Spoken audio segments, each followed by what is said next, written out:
नमस्कार साथियों। तो आज है 27 मार्च 2025।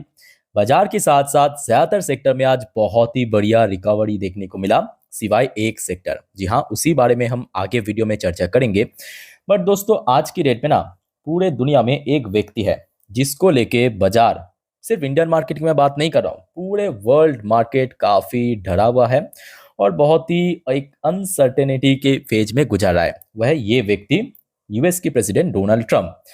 अब क्या करेगा, क्या नहीं करेगा, किसके ऊपर कितना रेसिप्रोकल टैरिफ चार्ज करेगा, जिसको लेके बाजार काफी चिंतित है। उसके ऊपर इन्होंने फुल्ली थ्रेटनिंग दे दिया पूरे दुनिया को कि 2 अप्रैल कुछ स्पेसिफिक देश के ऊपर, कुछ स्पेसिफिक सेक्टर्स के ऊपर कुछ परसेंट टैरिफ लागू करेगा, जिसको लेके भी मार्केट बहुत ज्यादा अनसर्टेनिटी की फेज में गुजार रहा है। और उसके साथ साथ कल रात को क्या हुआ कि देखिए, 2 अप्रैल से तो लागू हो जाएगा, बट कल रात को फाइनली डोनाल्ड ट्रंप के द्वारा ये अनाउंसमेंट हो चुका है और ये एकदम परमानेंट अनाउंसमेंट है। जैसे कि आप लोगों ने भी देखा होगा, भारत में अगर कोई बिल पास होता है, कोई पॉलिसी पास होता है, तो उसको पार्लियामेंट पे अनुमति चाहिए, मतलब अप्रूवल मिलना चाहिए। ठीक है, तो ऑलरेडी वहां का जो पार्लियामेंट है वहां पे अप्रूवल मिल गया। उसके बाद देखिए, Trump announce 25% tariffs on foreign made car. तो मतलब जो ऐसे गाड़ियां बाहर से एक्सपोर्ट करते हैं, मतलब जैसे कि भारत की बहुत सारी कंपनीज है यूएस में एक्सपोर्ट करते हैं, वो सारे कार्स के ऊपर 25% टैरिफ लागू होगा। Going to be permanent, properly यहाँ पे मेंशन कर भी दिया कि ये परमानेंट हो चुका है। उसके अलावा देखिए, इन्होंने और भी कुछ कहा है अपने स्टेटमेंट में कि देखिए, ये जो 2 अप्रैल है उसके बाद देखिए इफेक्ट में आ जाएगा। मतलब देखिए, the auto tariff are said to take effect on 2 April with collection begin, मतलब कलेक्शन करना शुरू हो जाएगा। कितना फास्ट, आप जरा सोचिए। 2 अप्रैल से लागू हो जाएगा, 3 अप्रैल से वो दोस्तों कलेक्शन भी शुरू हो जाएगा। मतलब समझ रहे हो ना, मतलब 2 अप्रैल में जैसे ही लागू होगा, सपोज यहाँ का कोई कंपनी यूएस में कार बेचने के लिए जा रहा है, तो 100% के ऊपर 25% टैरिफ दोस्तों, कलेक्शन भी शुरू हो जाएगा, इतना फास्ट। और उसके बाद क्या इम्पैक्ट मैं आपको दिखाता हूँ, जरा वेट कीजिए। ये दोस्तों आज जो टोटल इंडेक्स आप देख सकते हो, मतलब ज्यादातर सेक्टर्स की बात करें, ये देखिए ज्यादातर सेक्टर आज पॉजिटिव में क्लोजिंग दिया। ये देखिए, बैंक निफ्टी की बात करें 0.72%, आईटी सेक्टर भी पॉजिटिव में क्लोजिंग। फार्मा में कोई बहुत बड़ा एटलीस्ट गिरावट नहीं हुआ। फाइनेंशियल सर्विस सेक्टर में भी मूवमेंट हुआ अच्छा खासा। एफएमसी सेक्टर भी पॉजिटिव में क्लोजिंग दिया, एमएनसी सर्विस सेक्टर। सिवाय दोस्तों एक सेक्टर, वह ऑटो सेक्टर। और ऑटो सेक्टर में भी कुछ ऐसे स्पेसिफिक कंपनी की शेयर जो एक्चुअल में यहां से एक्सपोर्ट करता है, और उसके अलावा बहुत सारे ऐसे ऑटो पार्ट्स जो कंपोनेंट करने वाली कंपनी की शेयर है, उसमें भारी भरकम गिरावट देखने को मिला। तो बहुत सारे हमारे जो निवेशक मित्रों मुझे पूछ रहा था कि पहली वीडियो में कि ऐसा क्यों हुआ, इसके पीछे रीजन दोस्तों ये है। ये कल रात का अपडेट है, मैं आपको दिखाना चाहूंगा कि हम लोग जब बहुत ही चैन की नींद सो रहे थे, ये देखिए, ये आज सुबह में पब्लिश किया, बट ये एक्चुअली कल मिडनाइट की न्यूज है। मतलब हमारे यहाँ पे मिडनाइट मतलब वहां पे शाम।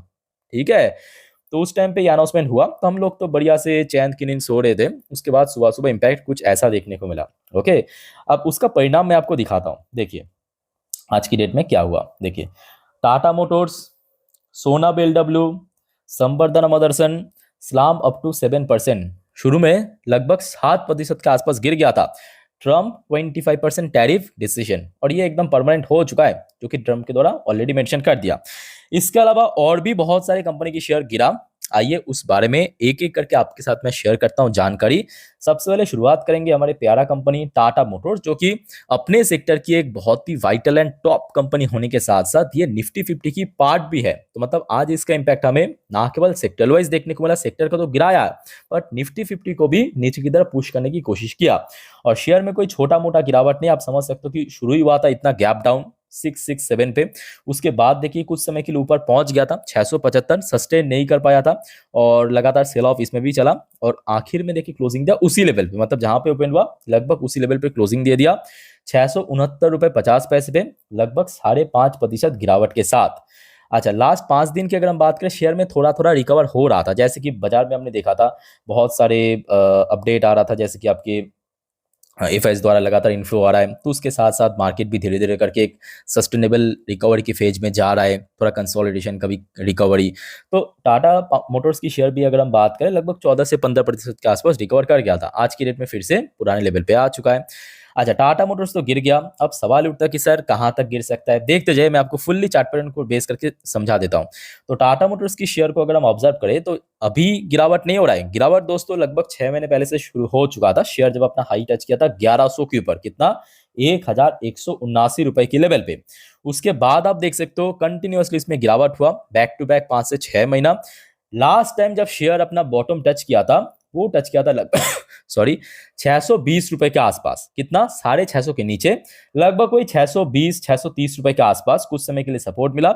उसके बाद आप देख सकते हो शेयर में धीरे धीरे करके मूवमेंट शुरू हुआ, 650 की जोन पे थोड़ा सा स्ट्रगल किया, उसके बाद ऊपर पहुंच गया, लगभग 700 क्रॉस कर लिया था बीच में, आज फिर से नीचे आ चुका है।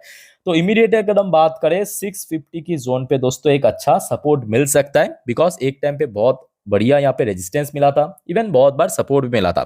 ऊपर की तरफ जो वाइटल लेवल है रिसेंटली जहाँ पे शेयर निकल गया था, आप देख सकते हो इसी हफ्ते में, आप देखिए मंगलवार को भी अच्छे से ट्रेड किया, इवन लास्ट डे भी आप देख लीजिए 700 के ऊपर ही था, आज ही गिरावट के बाद नीचे आया है, ठीक है। तो 700 के आसपास फिर से हडल फेस कर सकता है।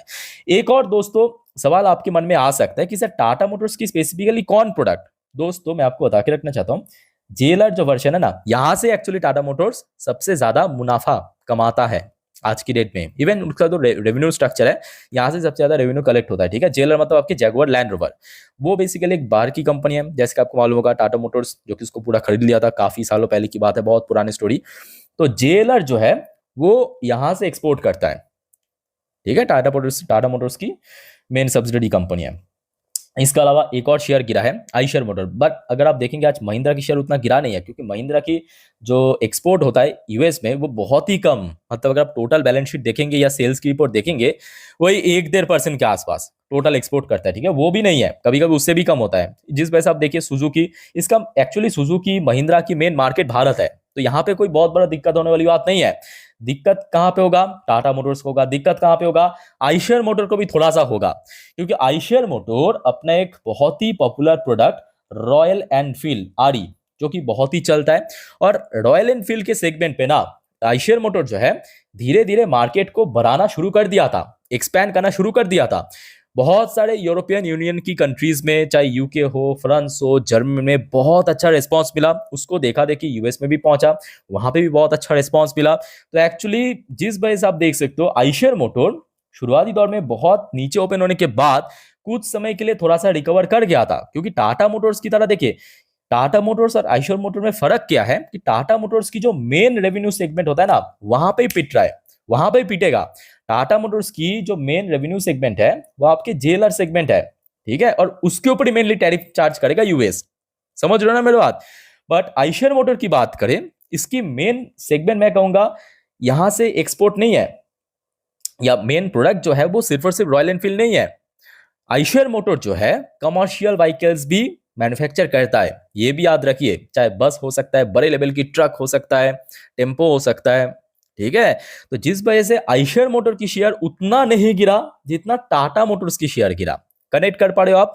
इसके अलावा देखिए आज ऐसे शेयर में भी गिरावट हुआ जो कि कोई कार तो मैन्युफैक्चर नहीं करते, बट कार की जो कंपोनेंट है ना वो मैन्युफैक्चर करता है, जस्ट लाइक सोना बीएलडब्ल्यू हो गया, जैसे कि आपकी संवर्धना मदरसन हो गया, 2.5% नीचे क्लोजिंग जरूर दिया हुआ शुरुआती दौर में। आप देख सकते हो संवर्धना की शेयर जो है 125 रुपए में खुला था शुरू में, ठीक है।